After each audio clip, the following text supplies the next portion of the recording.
সবাইকে স্বাগতম।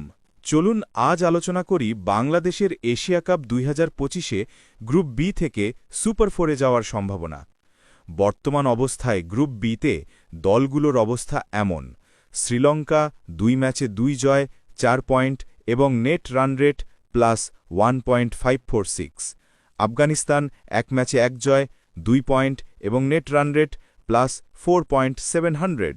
বাংলাদেশ 2 ম্যাচে 1 জয় 1 হার, 2 পয়েন্ট এবং নেট রান রেট -0.65।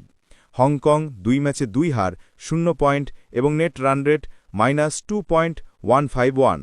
বাংলাদেশের সামনে একটি গুরুত্বপূর্ণ ম্যাচ অবশিষ্ট আছে, আফগানিস্তান বনাম বাংলাদেশ। বাংলাদেশ যদি সুপার ফোরে যেতে চায় তার একটাই পথ: 1. অবশ্যই আফগানিস্তানকে হারানো, 2. বড় ব্যবধানের জয় করা যাতে নেট রান রেট উন্নত হয়। নেট রান রেট হল একটি দলের রানের গতিবেগ এবং অন্য দলের রানের খরচের পার্থক্য।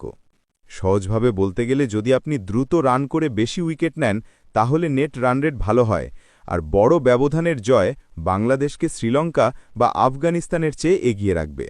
সুতরাং বাংলাদেশের সুপার ফোরে যাওয়ার সম্ভাবনা পুরোপুরি এই ম্যাচের ফলাফলের উপরে নির্ভর করছে। জিতলেই সম্ভাবনা থাকবে, তবে বড় ব্যবধানের জয় নিশ্চিত করতে হবে।